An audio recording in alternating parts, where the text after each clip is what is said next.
Bom dia, tudo bem com você? Estamos finalizando uma semana muito abençoada, não só aqui nas Mangueiras, na cidade de Tatuí, Igreja das Mangueiras, que é a nossa igreja aqui, como também em todo o Brasil. Tivemos vários pontos de pregação. A Igreja Adventista do Sétimo Dia, historicamente, aproveita esse momento, essa data especial, em que as pessoas estão mais predispostas a ouvir sobre Jesus, em que a gente reflete um pouco mais aprofundadamente sobre o sacrifício de Cristo, a paixão de Cristo, como se diz, e então usamos essa semana para evangelizar, para falar de Jesus, para falar do amor de Jesus, mas ainda mais do que isso, falar do sacrifício, da morte, ressurreição e a vinda dele. Você lembra que na Santa Ceia, na despedida de Cristo, aquele último jantar com seus discípulos, ele disse assim para eles: façam isso em memória de mim até que eu venha, ou até que meu reino seja estabelecido. Então, a ideia é lembrar, recordar, nunca esquecer daquilo que Jesus fez por nós. E por causa disso que ele fez por nós, nós podemos ter segurança no amanhã. Posso crer no amanhã. Nós estamos enfrentando uma época diferente, né? Os hospitais, ao vir aqui para a igreja, eu percebi de novo, mais uma vez, pessoas sentadas nas calçadas, fora ali do pronto atendimento, várias com Covid. Aqui em Tatuí, um surto de dengue tem incomodado bastante. Temos muitos casos por aqui, crianças, adultos. Será que isso realmente tem abalado a sua fé, a sua resiliência?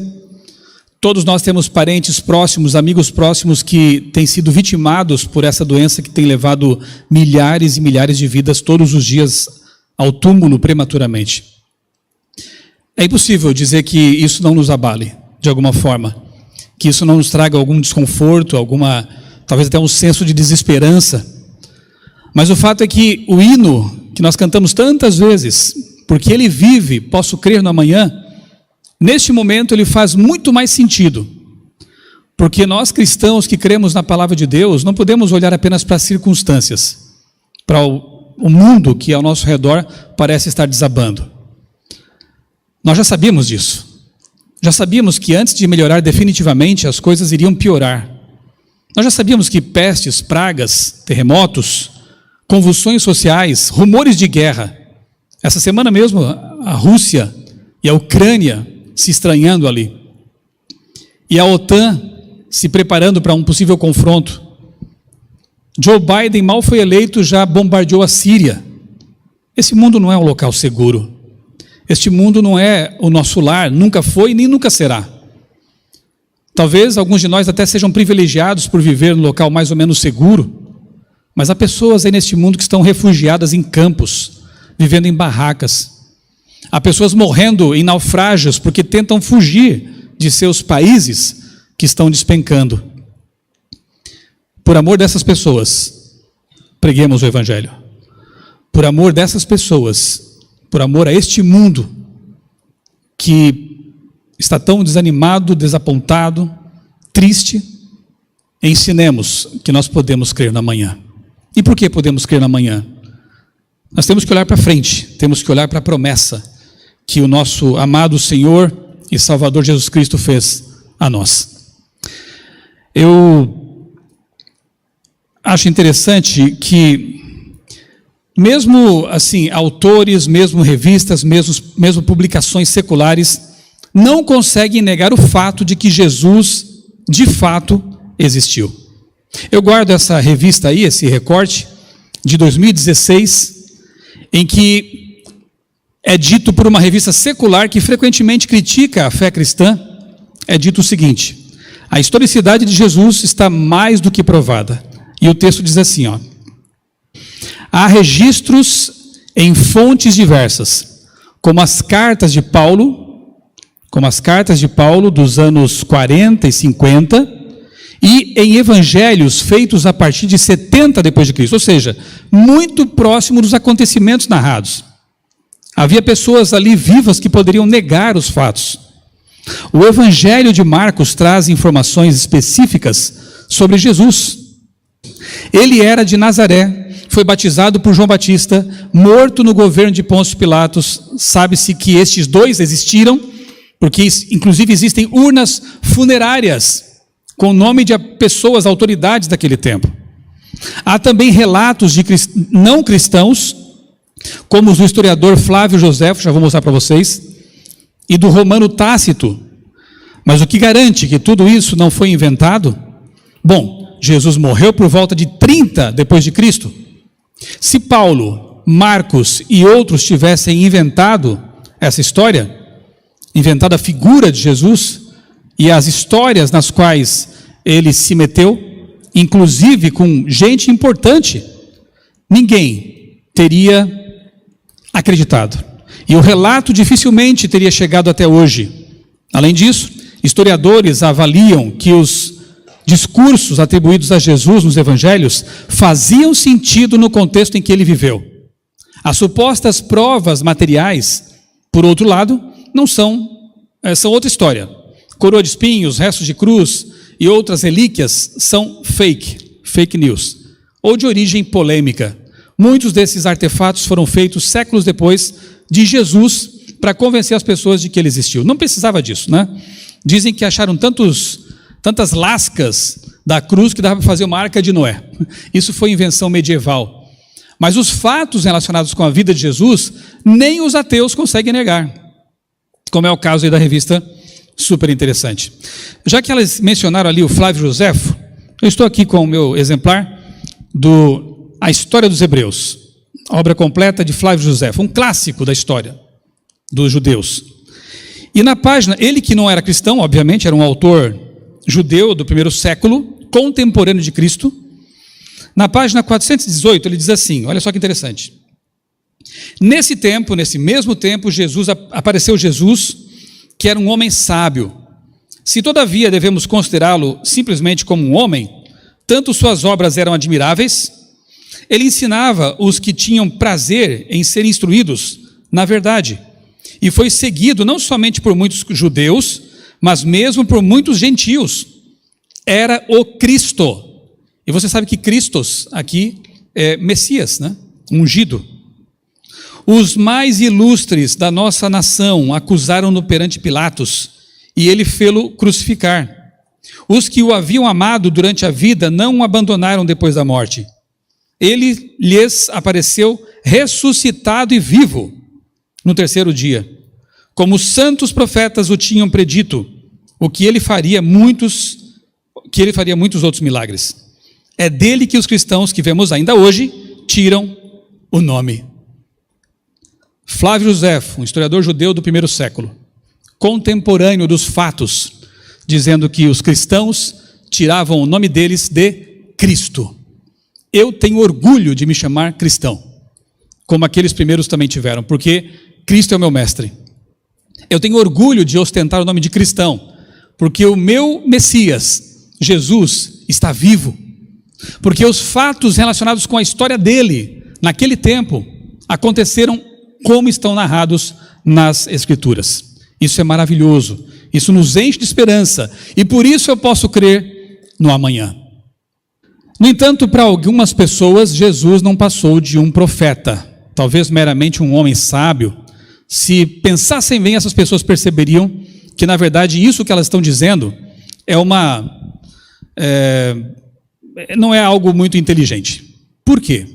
Veja bem, nenhum profeta do passado jamais atribuiu a si expressões como eu sou. Antes que Abraão existisse, eu sou. Nenhum profeta do passado jamais disse algo como: Pai, glorifica-me contigo com aquela glória que eu tive contigo antes que houvesse mundo. Portanto, ou você aceita Jesus pelo que ele diz que é, Deus encarnado, ou você o rejeita como um lunático, um impostor ou coisa parecida. Meio termo não tem como a gente tentar acomodar, né? Alguns hoje, num anacronismo ainda pior, numa tentativa de sequestrar Jesus para uma ideologia, chegam a dizer que ele foi um revolucionário político. Absurdo. Jesus nunca se insurgiu contra as autoridades constituídas da época, mesmo sendo um invasor como o Império Romano. Os zelotas faziam isso porque eram agitadores políticos. Outros tentaram fazer isso e depois Roma devastou Jerusalém. Jesus dizia: dai a César o que é de César e a Deus o que é de Deus. Não misture as coisas. Ele não era um revolucionário, não foi um profeta simplesmente, tampouco um filósofo. Jesus era Deus em carne humana. Sua missão era muito maior, muito mais ampla do que apenas libertar ali um populacho de uma escravidão ideológica, cultural. Sua missão foi muito mais profunda do que apenas expulsar invasores do império. Sua missão foi a de salvar os pecadores em todos os séculos. A obra de Cristo não se esgota no século I. A obra de Cristo, ela vem da criação do mundo e vai para a eternidade. O Cordeiro que foi morto antes da fundação do mundo. O sacrifício de Cristo estava determinado já antes de Adão e Eva ter sido criados. Porque Deus ama, porque Deus pensou em tudo. Por isso, eu posso crer na manhã. Eu tenho aqui um livro, deixa eu mostrar para vocês, de um autor que eu aprecio muito.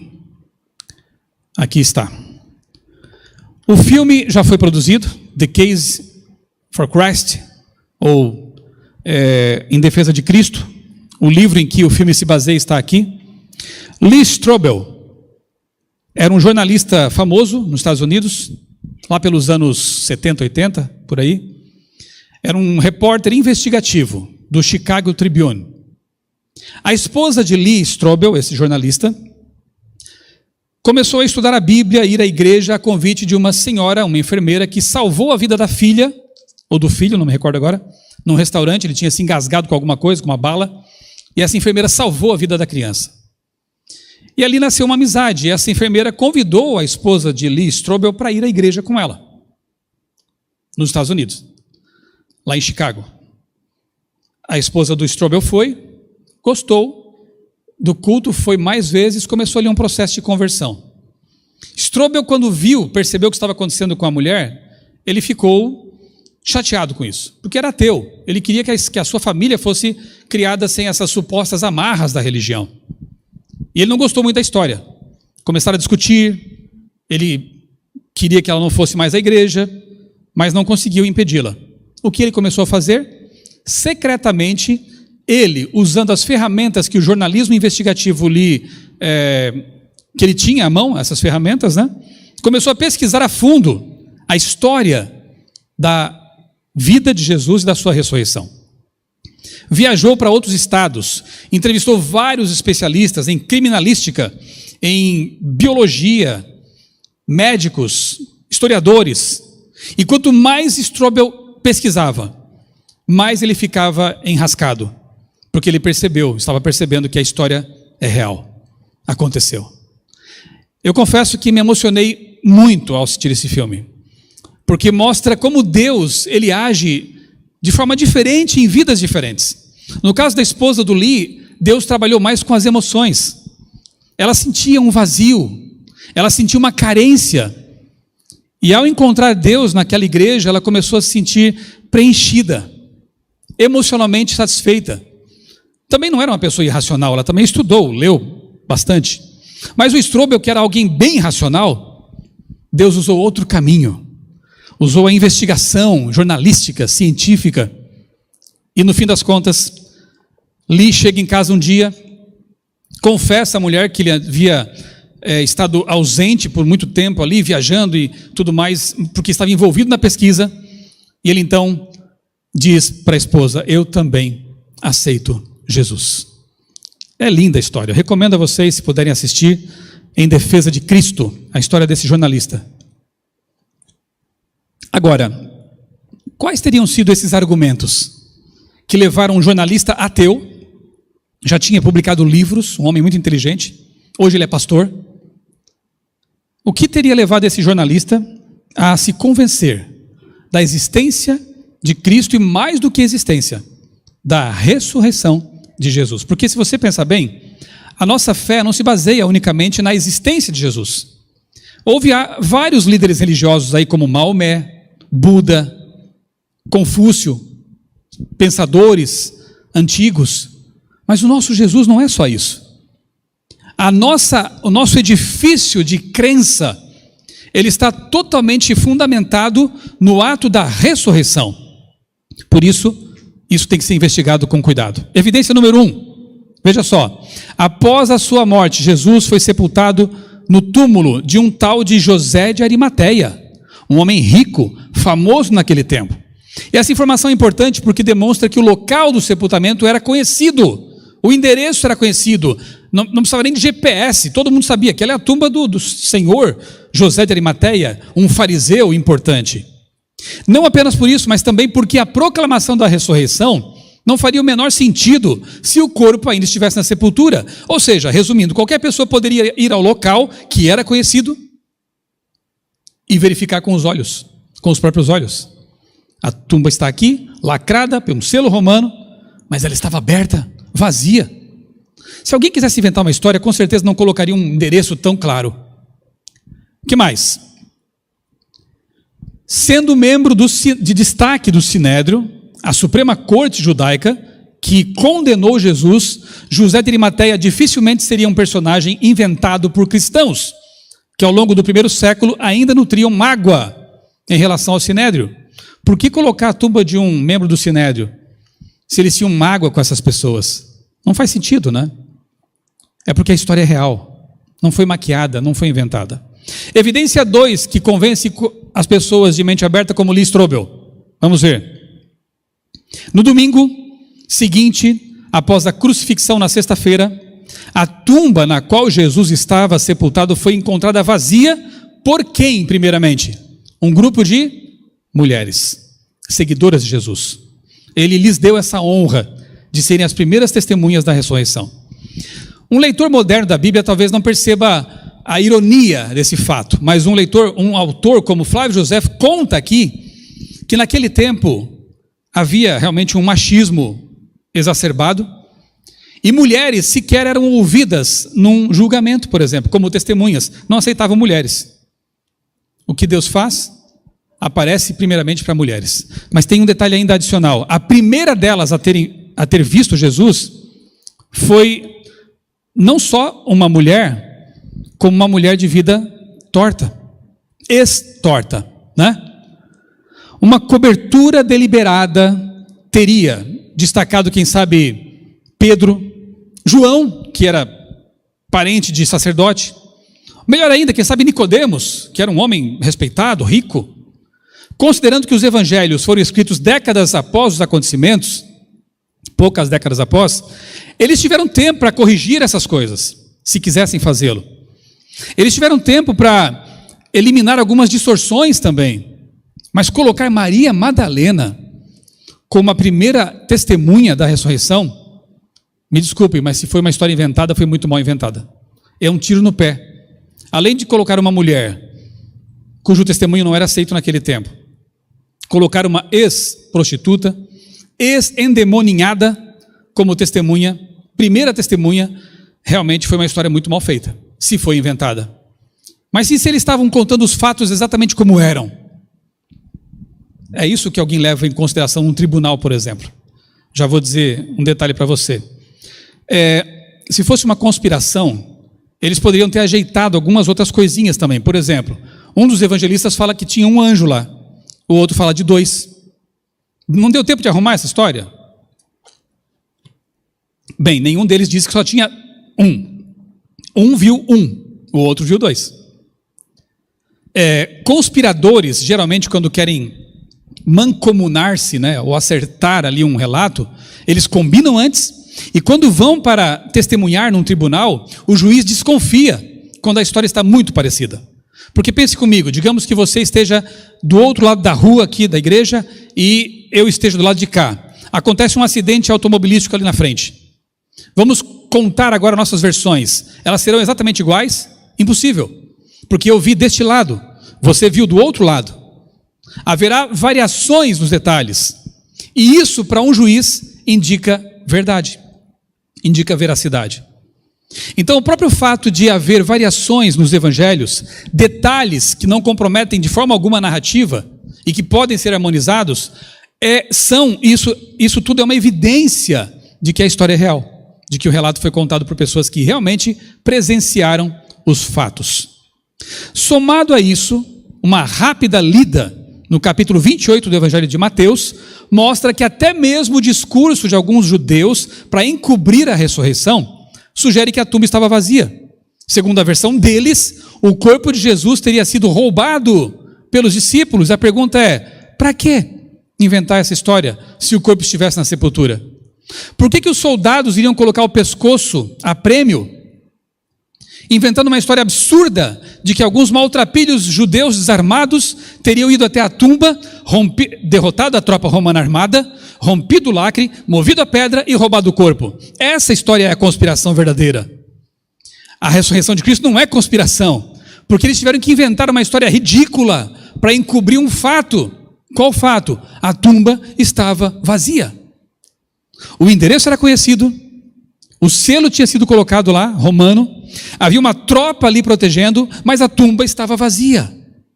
E por isso eu posso crer no amanhã, e por isso você pode crer no amanhã, porque a tumba de Jesus continua vazia, porque Jesus está vivo e hoje intercede por nós no santuário celestial. Evidência número 3. Em várias ocasiões e em diversas circunstâncias, vários indivíduos e grupos de pessoas presenciaram aparições de Jesus após a morte dele.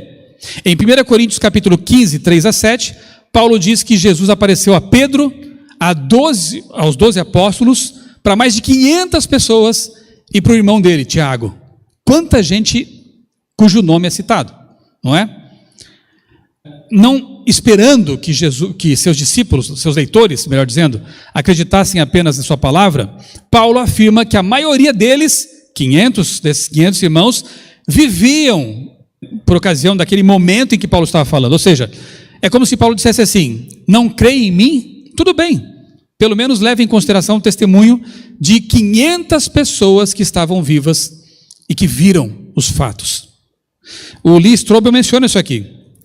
E quando ele fala disso, ele entrevista lá um psiquiatra que diz para ele o seguinte: olha, a alucinação coletiva de 500 pessoas vendo a mesma coisa, isso seria um milagre, não a ressurreição, porque não existe um fenômeno como esse.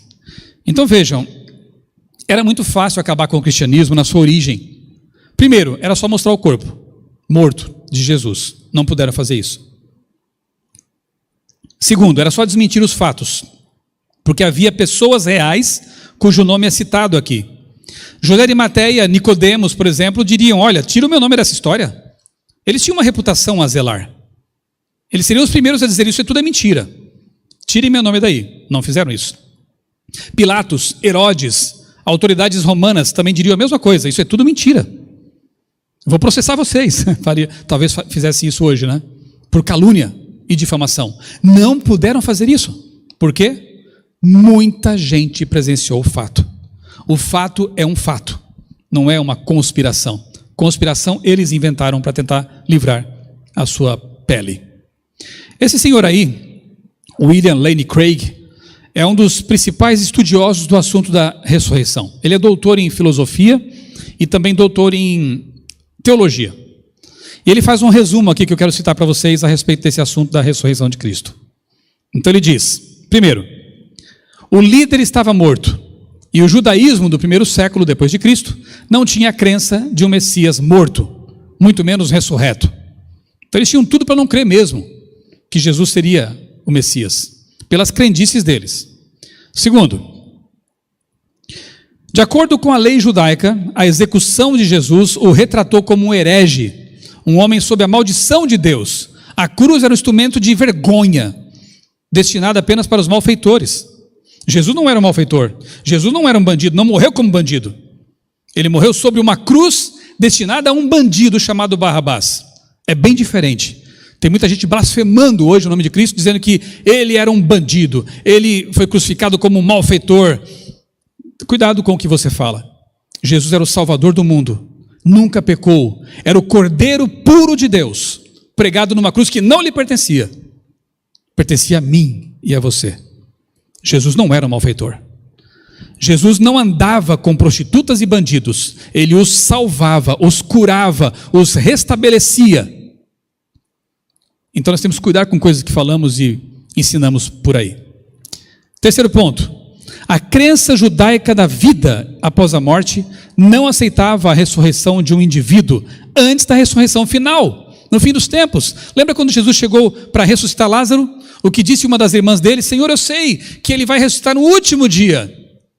Calma, Marta, eu tenho um plano para ele agora. Mas ela tinha compreensão correta. E era estranho para eles pensar que alguém pudesse ressuscitar antes da hora, antes do momento. A ressurreição foi o divisor de águas na vida dos discípulos. Conhecidos por egoísmo, incredulidade, fé inconstante, esses homens, depois da ressurreição de Cristo, estavam dispostos a entregar a vida em lugar de negar aquele que venceu os poderosos braços da morte. Não é à toa que 11 dos 12 apóstolos foram martirizados exatamente por não negar a fé. Alguma coisa aconteceu com esses homens e com aquelas mulheres. Por quê? Inicialmente estavam trancados numa casa, com medo de serem presos e mortos como o mestre havia sido. Estavam lá com medo. E de repente eles saem para as ruas proclamando exatamente aquilo que era o alvo de seu medo. Falando de Cristo, da ressurreição. E a gente vê uma mudança radical na vida deles. Eles dizem: pode me matar, podem me prender, podem fazer o que quiser comigo. E se querem me crucificar, que seja de cabeça para baixo, como diz a tradição a respeito de Pedro. Porque eu não sou digno nem de morrer como meu mestre. O que aconteceu com aqueles medrosos? O que aconteceu com aquelas pessoas? Alguma coisa muito forte, alguma coisa muito real, alguma coisa que é capaz de fazer com que a pessoa perca o medo de tudo. O medo da morte, o medo do diabo, o medo das pragas. Por isso eles puderam crer no amanhã. E por isso nós também podemos crer no amanhã. Por quê? Porque o nosso Deus é um Deus vivo. Porque Jesus morreu como prometeu, ressuscitou como prometeu e vai voltar como prometeu. Ele cumpriu boa parte já do plano da redenção. Falta pouco. Por isso eu posso crer no amanhã. Esse senhor aí, Konrad Adenauer, era um chanceler alemão por ocasião do fim da Segunda Guerra Mundial. Numa conversa particular com o famoso pregador Billy Graham, ele, olhando os escombros de Berlim após a guerra, ele disse o seguinte para o Billy Graham, pastor Billy Graham: Senhor Graham, fora a ressurreição de Jesus, não sei de nenhuma outra esperança para o mundo. Senhor Graham, fora a ressurreição de Jesus, não sei de nenhuma outra esperança para o mundo. E não é verdade isso mesmo? Se Jesus não tivesse ressuscitado, que esperança teríamos? Como diz Paulo, se a nossa crença se limita a este mundo, somos os mais miseráveis de todos. Mas como a nossa fé se fundamenta num fato chamado ressurreição, podemos crer no amanhã. Adenauer podia crer no amanhã, porque Jesus está vivo. A ressurreição de Cristo é a grande prova de que Ele tem poder para cumprir tudo o que prometeu. A ressurreição dos que nele confiam, a concessão de vida eterna e sua segunda vinda. Por que nós cremos na segunda vinda? Porque o Deus que prometeu isso nunca mentiu. Porque todas as suas promessas são verdadeiras. E por isso podemos crer no amanhã. Agora, que diferença faz a ressurreição na vida das pessoas? Eu não vou ler o texto porque o tempo está avançado, mas eu gosto muito de meditar em Lucas capítulo 23, versículos 13 até o fim ali, 13 até 33, conta aquela história dos discípulos que caminhavam para Emaús no domingo da ressurreição. Alguns chamam domingo de Páscoa, né? Eles estavam arrasados, porque o mestre, que tinha feito tantas promessas maravilhosas, estava morto. De repente aparece um forasteiro, eles não reconhecem de imediato, começa a caminhar com eles em silêncio, apenas demonstrando empatia. Eu gosto de ler esse texto porque Jesus aqui foi perfeito, como sempre, né? Foi um grande psicólogo, um conselheiro e pregador. Ele vai em silêncio ali com eles. Chega um momento em que ele olha para aqueles dois, não sabemos se era esposa, esposo, amigo, né? Eram dois discípulos pouco conhecidos, um chamado Cleopas e o outro nem sabemos o nome. E ele então pergunta, o que vocês estão tão assim tristes, né? O que vocês estão aí desanimados? O que aconteceu? O senhor é estrangeiro que não sabe o que aconteceu em Jerusalém nesses dias? Jesus, o Messias, o Mestre, que curava as pessoas, prometeu tantas coisas e hoje já é o 3º dia que ele está morto. E nossos sonhos despedaçados. Imagina Jesus ouvir tudo isso, né? Ele era o protagonista da história. E ele começa a introduzir a Bíblia naquela conversa, dizendo para eles, olha, como vocês são devagar, hein? Para crer tudo que os profetas tinham dito e escrito. Lembra disso? E começando por Moisés, né? E todos os profetas. Vocês lembram que Moisés escreveu em Gênesis 3,15 que o Messias teria o calcanhar ferido pela serpente, ele se machucaria, ele sofreria, mas ele pisaria a cabeça da serpente, destruiria o mal. Lembra disso? Vocês lembram que Isaías 53 fala que o servo sofredor iria ser pisado, iria ser levado ao matadouro como uma ovelha muda por vocês, lembram? Vocês lembram que Daniel capítulo 9 mostra até o momento histórico em que o Messias iria ser cortado, iria ser morto, no meio da semana profética? Lembram disso? Lembram de Malaquias? Lembram de Jeremias, Ezequiel? E foi ensinando a Bíblia em panorama para eles. Quando eles chegam em frente à casa, 12 quilômetros de caminhada mais ou menos, Jesus faz como quem segue caminho, e eles pedem para ele ficar. Fica mais um pouquinho, está tão boa essa conversa, está fazendo tão bem para a gente. E ele entra na casa deles. Jesus nunca rejeita um convite desses. Se você convidar Jesus para entrar em sua casa, se você convidar o Jesus vivo para entrar no seu coração, na sua vida, ele vai entrar. Ele nunca rejeitou um convite desses, nunca. E ele entrou na casa deles. Quando ele pega o pão para partir, talvez eles tenham visto ali as cicatrizes da cruz, dos pregos, ou talvez pelo gesto que era próprio de Jesus mesmo, de partir o pão e distribuir, eles o reconheceram. E nesse momento Jesus desapareceu.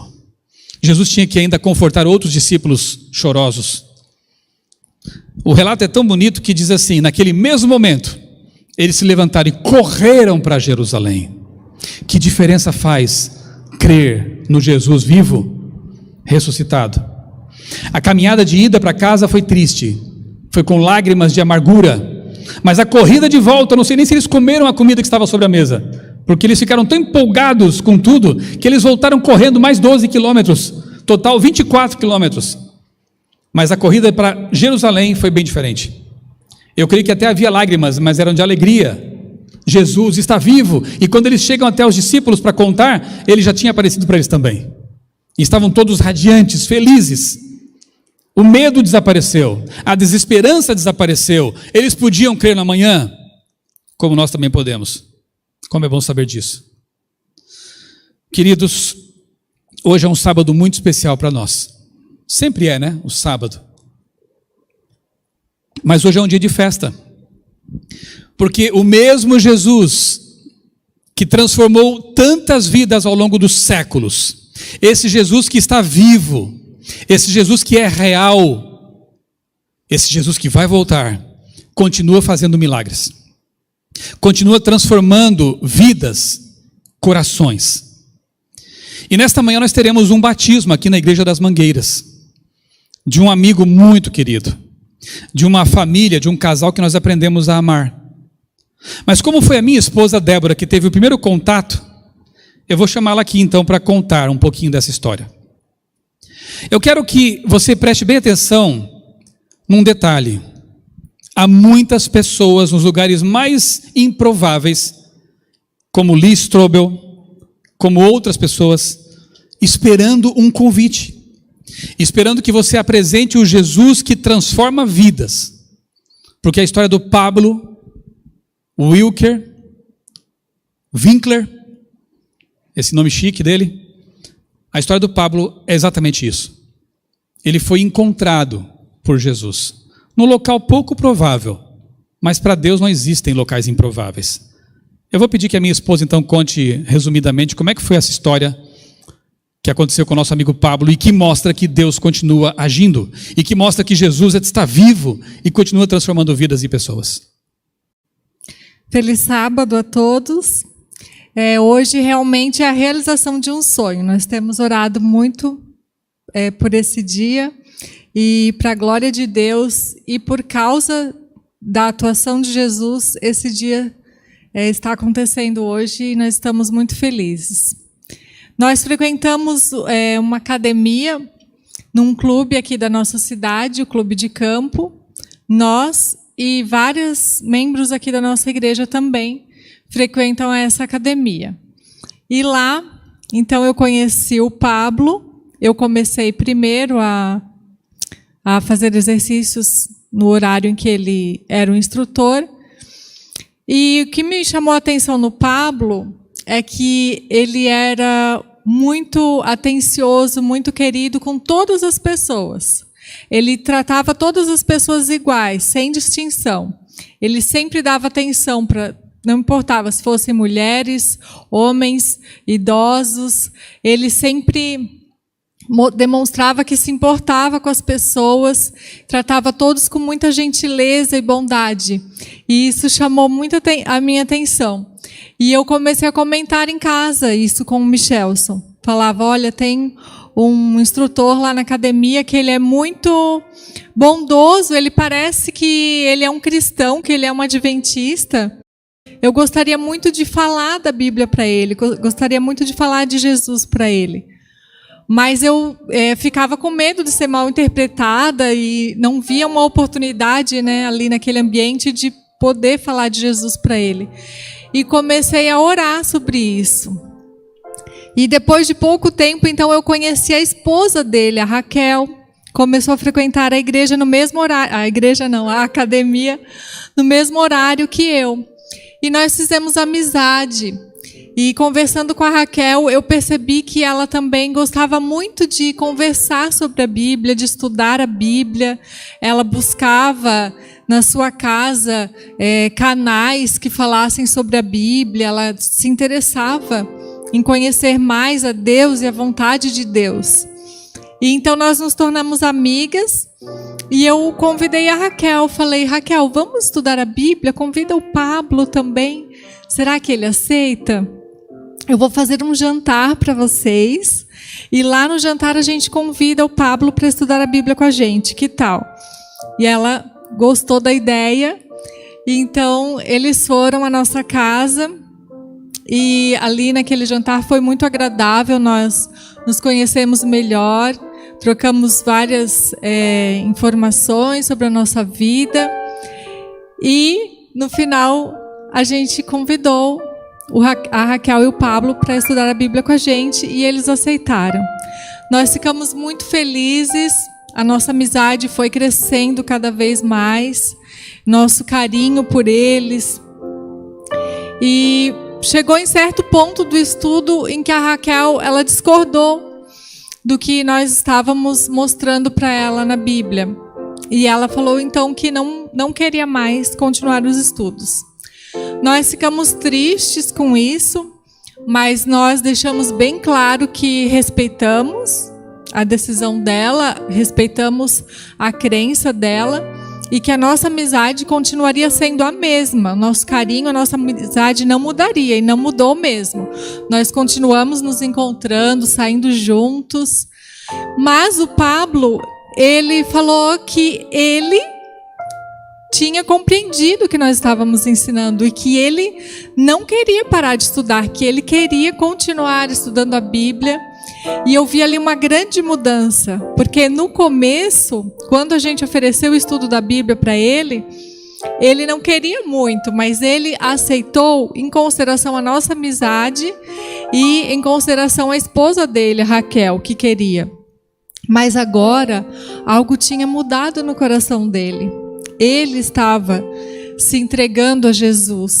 Ele estava se apaixonando por Jesus e ele não queria mais parar de conhecer sobre esse Deus. E ele estava cada vez mais interessado em conhecer sobre a Bíblia, sobre a palavra de Deus. E então nós terminamos os estudos com o Pablo Isso levou algum tempo, mais de um ano. E durante todo esse tempo, nós estávamos orando, e o Pablo também, porque ele trabalhava aos sábados lá no clube. E ele era o provedor do seu lar e eles dependiam do salário dele. E ele tinha receio, né, de perder o emprego por causa do sábado. Mas eu tinha certeza que se ele pedisse para não trabalhar aos sábados, eu tinha certeza que eles iriam aceitar, porque ele era um excelente funcionário e todos amavam o Pablo lá na academia. Todos aqui da igreja, hoje tem muitas pessoas aqui presentes que vieram, né? Muitas não, algumas, mas que vieram porque gostam do Pablo, porque têm esse carinho por ele, porque acompanharam a conversão dele. E todo mundo que frequenta a academia gosta muito do Pablo e vê como ele é um excelente profissional. Eu tinha certeza que os chefes dele não iriam querer perdê-lo. Mas nós respeitávamos, estávamos orando, aguardando que ele tomasse essa iniciativa e tomasse essa decisão. Então, depois de algum tempo, o Pablo conversou lá com a diretoria do clube, pediu para que mudassem seus horários, para que ele pudesse guardar o sábado e cumprir fielmente todos os mandamentos de Deus. E depois de algum tempo, ele conseguiu, né? Deus fez esse milagre, abriu essa porta para ele. Além disso, Deus providenciou outras maneiras também para que ele conseguisse o seu sustento, né? Ele é personal trainer e Deus fez com que ele prosperasse também nesse caminho. E Deus, o nosso Deus fiel, tem sustentado o Pablo e a Raquel de outra maneira. Olha como Deus é incrível, Deus é bondoso, Deus é fiel. E Ele recompensa a fidelidade dos seus filhos. O Pablo foi fiel a Deus, né? Decidiu guardar o sábado, se entregou a Jesus, mas porque ele escolheu ser fiel e começou a trabalhar também como personal trainer, hoje ele tem uma outra renda e ele não está desamparado. E Deus tem suprido todas as suas necessidades. E nós estamos muito felizes de participar da vida do Pablo e da Raquel, de presenciar esse milagre, de ver o que Jesus tem feito na vida deles. E nós estamos muito felizes hoje, é um dia de grande alegria. E eu tenho certeza que Jesus e os anjos hoje estão também muito felizes com a entrega total do Pablo e que seja um testemunho. Que a bondade que ele já tinha no coração, que ele sempre foi um homem de Deus, agora transborde mais ainda e que pelo testemunho dele, ele possa mostrar o amor de Jesus para muitas pessoas que Deus ainda vai colocar na vida dele. Obrigado, Débora. Eu quero chamar aqui o Pablo, então, mais pertinho. Pastor Milton também, pastor da nossa igreja aqui das Mangueiras, que tem nos apoiado também nesses estudos bíblicos. Eu quero deixar aqui, antes de ir lá para trás, me preparar para fazer o batismo, realizar o batismo do Pablo, quero deixar aqui um desafio para você mais uma vez. Se você se dispuser a servir, a evangelizar, a levar Cristo às pessoas e pedir para Deus oportunidades evangelísticas, Deus vai conceder. A Débora e eu sempre temos feito isso, nos locais onde vamos e que frequentamos, tentamos sempre manter a anteninha missionária ligada. Senhor, tem alguém aqui que tu queres que nós evangelizemos, falemos do teu amor para essa pessoa, mostra-nos, por favor. E Deus nunca tem falhado. A transformação de vida do Pablo é mais uma prova incontestável de que Deus existe e de que Jesus está vivo e transformando pessoas. Esse é um momento de muita alegria, é uma vitória para Jesus. Eu não sei se você que está nos assistindo aí talvez precise passar por essa experiência. Quem sabe você queira também estudar a palavra de Deus e se preparar para um batismo futuro. Se quiser colocar aí no chat dos nossos canais, das nossas redes, eu quero me preparar para o batismo. Eu quero fazer um estudo bíblico. Eu quero que vocês orem por mim. Eu quero ser batizado. Você está vendo na tela o WhatsApp da igreja. Você pode nos acessar por esse telefone. E com certeza você será atendido, e nós poderemos ajudar você a passar pela experiência que o Pablo também está vivendo hoje. Pastor Milton fará então o voto batismal com o Pablo, enquanto isso eu me preparo lá para o momento seguinte. Obrigado, pastor Michelson Borges. Que testemunho fantástico, não é, irmãos? Ouvimos nesta manhã pastor Michelson, sua esposa, irmã Débora, e o nosso coração, Pablo Wilker, está muito feliz nessa manhã, porque você está dizendo sim para Jesus em meio a uma crise em nosso planeta, crise em todos os aspectos, e você está dizendo sim para Jesus. Eu fico muito feliz, queridos irmãos, porque nós temos pastores aqui em nossa igreja que não apenas trabalham em suas atividades normais, no dia a dia, aqui na Casa Publicadora Brasileira, mas também dão estudos bíblicos, se importam com as pessoas, e eu fico feliz pelo ministério do pastor Michelson e sua família. Pablo, você está com a sua esposa, irmã Raquel está conosco, e nessa manhã o céu está em festa. A tumba de Jesus está vazia e Jesus está feliz, porque você decidiu-se nesta manhã entregar seu coração a Ele. E nós vamos fazer aqui, rapidamente, enquanto o pastor Michelson se troca ali, vamos fazer o voto batismal, algumas perguntas, ele já fez com você, não é? O voto, mas nós vamos reafirmar nesta manhã, diante da nossa igreja virtual. Pablo, você crê e aceita a doutrina bíblica do Pai, do Filho e do Espírito Santo, essa unidade divina, três seres eternos, poderosos, que estão dispostos a ir salvar você? Você crê? Amém. Pablo, estamos felizes nesta manhã, e eu pergunto para você, ao ouvir o estudo da Bíblia, ao ouvir a mensagem nessa manhã, você crê que este livro, a Bíblia, é a palavra de Deus? Sim. Amém. Você aceita Jesus como seu Salvador? E aqui nós vemos uma cruz, um símbolo desta morte, do sacrifício perfeito de Jesus. E você crê e aceita Jesus como seu Salvador e o Senhor da sua vida? Sim. Amém. Pablo, diante da sua esposa que está aqui, temos aqui os irmãos na técnica, os que estão cantando.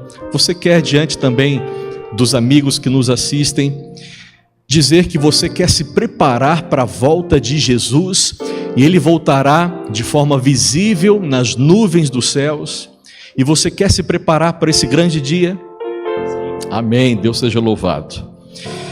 Pablo, mais duas questões, antes de termos aqui o seu batismo. Você crê, você aceita, Pablo, que o corpo é o templo do Espírito, e você deseja nesta manhã dizer assim: Senhor, eu quero dedicar o meu corpo, meus talentos, meus bens ao Senhor? Você crê que o seu corpo pertence unicamente a Jesus? Decide isso? Sim. Glória a Deus. Última pergunta.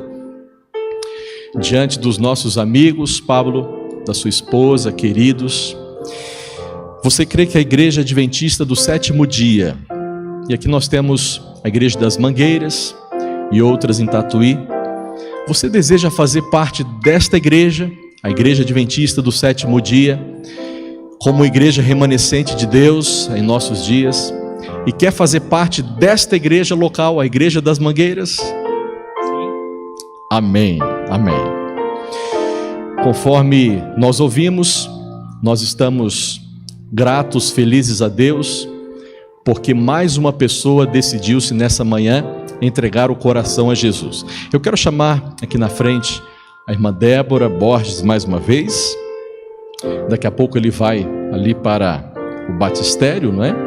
Eu queria que você entregasse para o Pablo o kit do batismo, ok?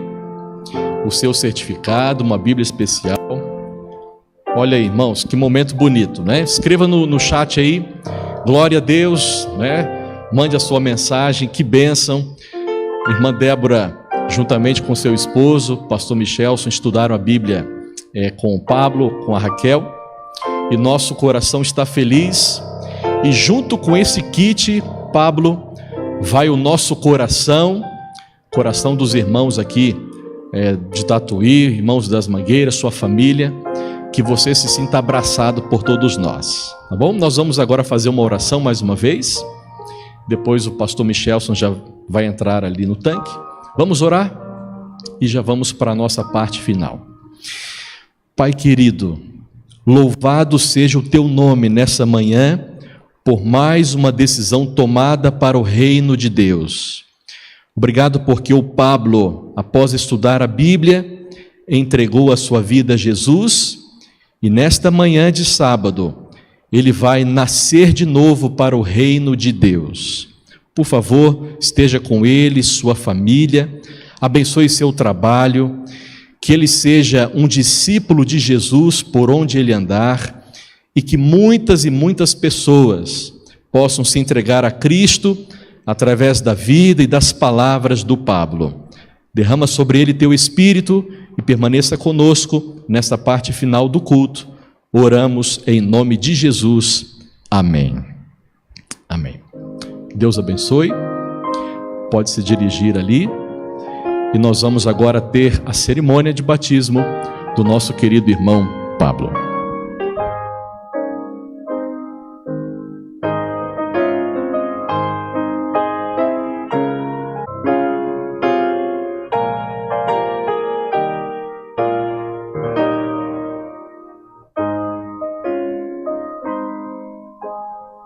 Depois de alguns anos, vários meses estudando juntos a palavra de Deus, convivendo como irmãos, amigos, esse é um momento realmente muito especial e feliz para nós, Pablo. Não só para nós, mas para Jesus especialmente. A Bíblia diz, nós entendemos pela revelação, que há festa no céu toda vez que um pecador se arrepende e toma a decisão de ter uma nova vida. Por isso entendemos que, apesar dos sofrimentos que há no mundo, hoje estamos dando um pouquinho de alegria para os santos anjos, para a Trindade Santa, Pai, Filho e Espírito Santo, ao sepultar simbolicamente o Pablo aqui nas águas. O batismo ele tem uma simbologia semelhante à da ressurreição. Jesus ele descansou na tumba e voltou à vida pelo poder de Deus. E toda vez que fazemos um batismo num tanque batismal, num rio, num lago, no mar, ou seja, por imersão como Jesus foi, como João Batista fazia, toda vez que nós imergimos alguém na água, simbolicamente estamos fazendo com que essa pessoa abandone seus pecados, que ficam lavados nas águas batismais, e ressuscite do túmulo de água para uma nova vida. Essa é a linda simbologia do batismo. Eu passei por isso já faz 30 anos, Pablo. Nunca me arrependi dessa decisão. Foi a coisa mais maravilhosa que eu já vivi em minha vida. E como é bom nesse momento poder permitir que você também faça isso.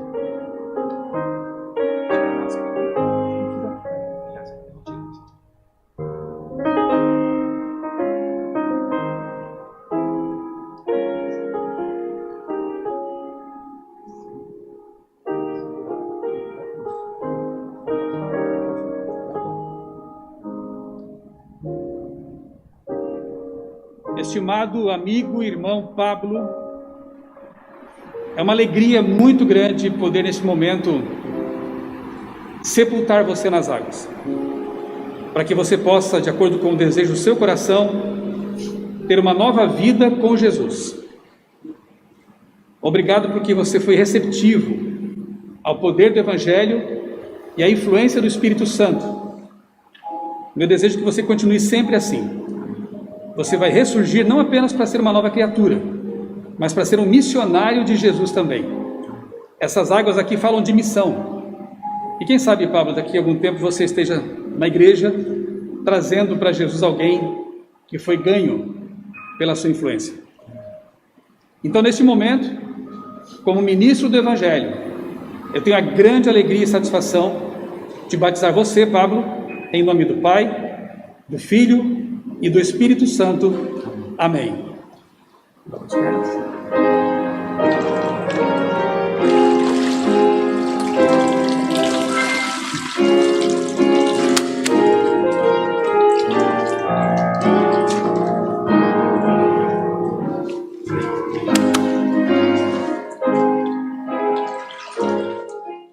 Nós podemos crer no amanhã, porque Jesus veio à terra, viveu como um de nós, sem ter pecado, morreu por nós, por causa de nossos pecados, ressuscitou dos mortos, está vivo, atuando no santuário celestial em nosso favor, e prometeu que vai voltar. Nós cremos nisso. Eu quero oferecer a vocês que estão nos assistindo pelas redes sociais da Igreja das Mangueiras, e as poucas pessoas que também estão aqui, alguns convidados do Pablo, a oportunidade de pensar em como está a sua vida diante de Deus. Se Jesus voltasse hoje, nós estaríamos preparados para subir com Ele? O Pablo acabou de demonstrar publicamente que sim. Os pecados dele foram lavados. Mas como está a sua situação diante de Deus nesse momento? Que Deus toque nosso coração, nossa mente neste momento. Repito para você que está nos assistindo, se você quiser colocar nos chats, quiser acionar o telefone ali, o WhatsApp da nossa igreja, manifestando o seu desejo também de estudar a palavra de Deus, de conhecer melhor Jesus e um dia ser batizado, esse é o seu momento. Não deixe para amanhã, não deixe para depois. Entregue seu coração a Jesus. Sim, o dia vai chegar. E nós esperamos que seja para breve. Porque esse mundo já está com seu prazo de validade vencido faz tempo. E nós queremos que Jesus venha trazer a solução definitiva. O dia vai chegar e por isso podemos crer no amanhã. Podemos olhar além das trevas, das nuvens espessas que cobrem o caminho e ter a certeza de que acima dessas nuvens o sol brilha, de que acima de toda essa tristeza e insegurança, o nosso Deus está no trono do universo. Ele tem as rédeas do mundo nas mãos. Por isso podemos crer no amanhã. Ele provou o seu poder, provou que a sua palavra é verdadeira ao ressuscitar dos mortos. Por isso, repito, nós temos um Deus vivo.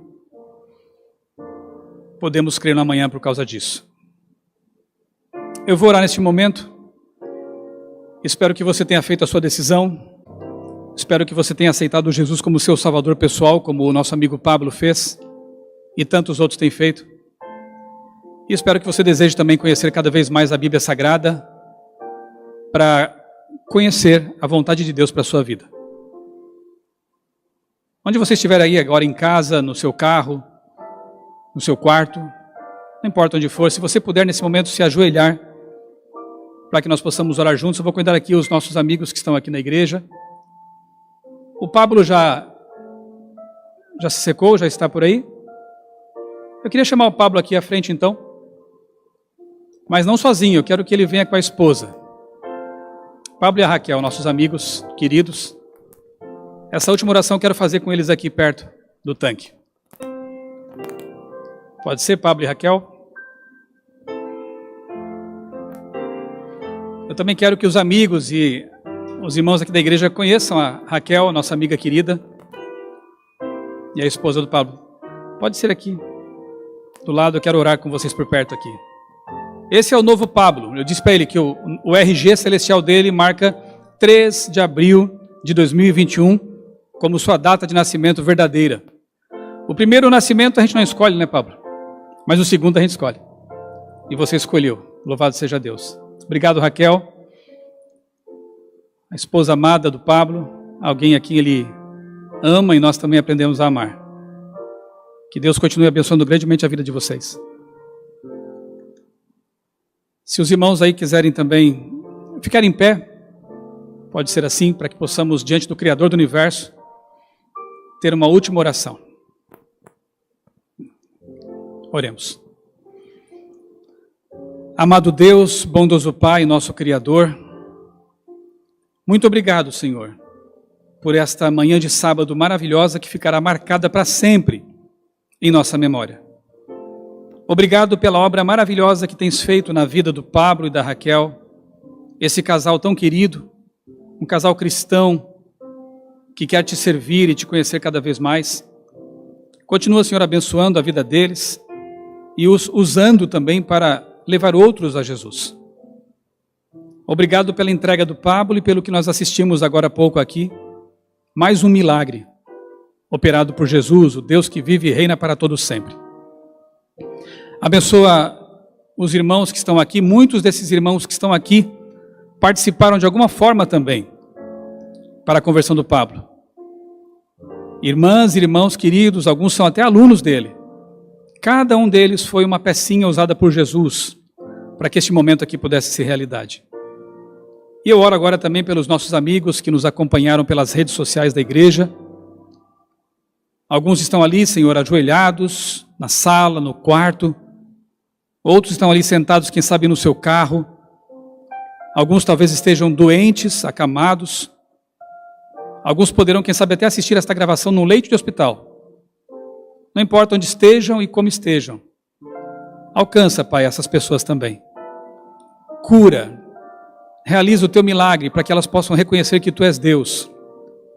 E que elas sintam também o desejo de, se for o caso, em breve serem batizadas também em nome do Pai, do Filho e do Espírito Santo. Continua, Senhor, abençoando a nossa igreja, nosso pastor. Convidamos a todos também a continuar assistindo aos nossos cultos, pregações, às quartas-feiras, domingos e sábados. Que neste tempo de dificuldades a tua palavra não seja impedida, mas que o mundo seja alcançado em breve para que Jesus volte. Nós pedimos, Senhor, todas essas bênçãos e as agradecemos. Em nome do Senhor Jesus, o Deus que vive e reina para todo sempre. Amém. Amém.